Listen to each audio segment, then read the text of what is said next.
semuanya, saya akan mengajak kalian untuk bersama-sama memahami bahaya suap yang sering terjadi di berbagai lingkungan, bahkan di lingkungan sekolah kita sendiri. Kampanye ini bertujuan agar kita bisa mengenali suap dan menghindarinya demi terciptanya suasana belajar yang adil dan bersih. Nah, sebelum itu, saya akan menjelaskan pengertian suap menurut Undang-Undang Nomor 31 Tahun 1999. Suap merupakan pemberian sesuatu baik berupa uang, barang, atau jasa dengan tujuan mempengaruhi keputusan atau perlakuan tertentu yang tidak seharusnya. Suap itu ilegal dan merusak keadilan. Contoh-contoh bentuk suap di sekolah. Sekolah suap bisa berupa memberikan hadiah ke guru agar mendapatkan nilai lebih tinggi.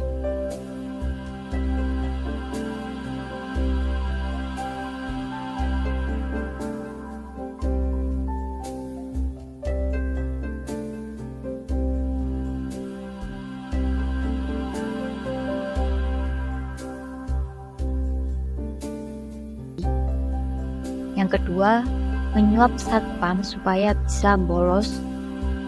Yang ketiga, menyogok pengurus OSIS agar dipilih menjadi panitia kegiatan. Jadi, bahaya suap bagi keadilan, lingkungan sekolah, dan karakter siswa. Suap merusak keadilan karena siswa yang jujur bisa kalah dengan yang menyuap.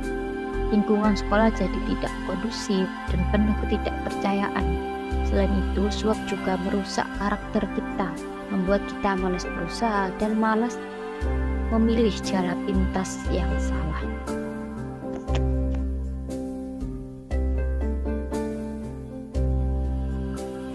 Mari kita lihat cerita Widya sebagai ketua OSIS dan Nova sebagai ketua MPK, dua siswa SMA yang memiliki pendekatan berbeda di dalam pengurusannya. Setelah kepemilihan OSIS dilaksanakan dan Widya menjadi ketua OSIS, dia pun menemui pembina OSIS, di mana dia memberikan hadiah tas branded kepada pembina OSIS itu.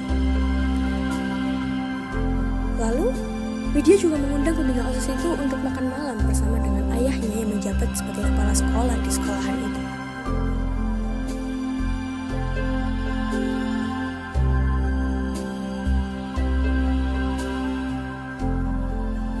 Semenjak Widya memberi tas branded dan makan malam bersama ayahnya yang menjabat kepala sekolah di sekolahnya itu, pembina OSIS jadi selalu ada di pihak Widya dan tidak pernah ada di pihak Nova yakni ketua MPK, padahal usulan Nova jauh lebih baik.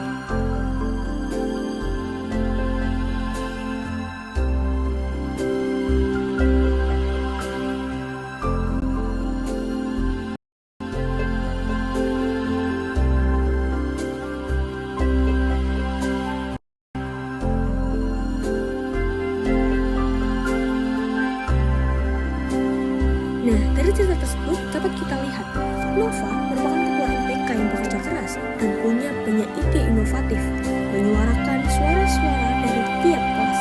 Namun, usulannya sering diabaikan karena tidak memiliki kedekatan khusus dengan pembina OSIS.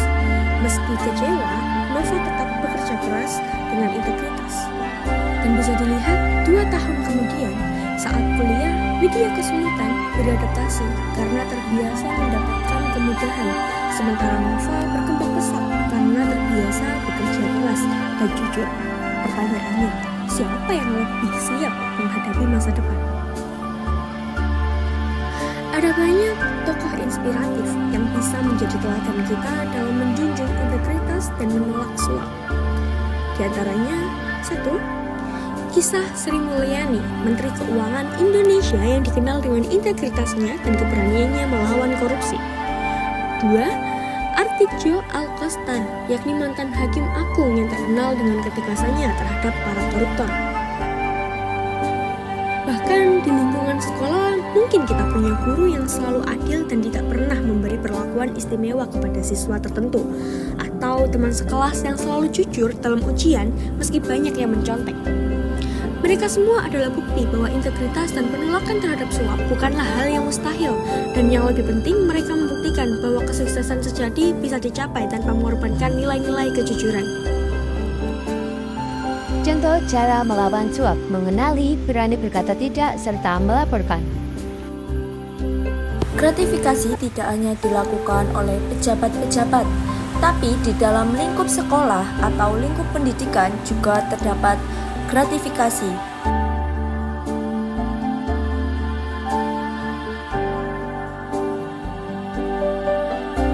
Sekilas, ini terlihat sepele, hanya uang terima kasih, tapi di balik itu ada persoalan serius.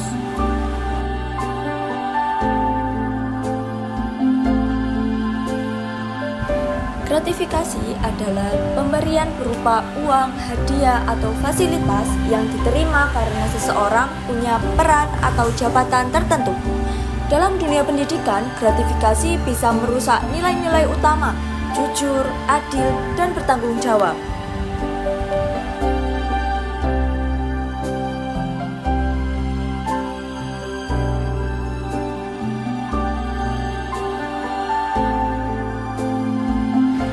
Kita harus berani melaporkan tindakan seperti itu.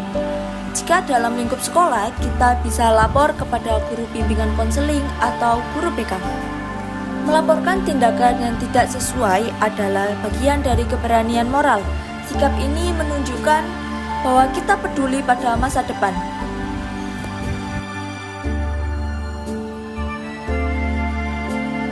Sikap ini adalah bentuk integritas karakter yang harus dimiliki oleh generasi muda karena masa depan Indonesia dimulai dari siswa-siswi yang berani menjaga kejujuran. Ingat, gratifikasi tidak selalu datang dalam bentuk besar, tapi sekecil apapun jika dibiarkan bisa membentuk budaya yang korup. Kita bisa mencegahnya dengan berkata tidak, dengan berani menolak, dan memilih jujur meski tidak mudah.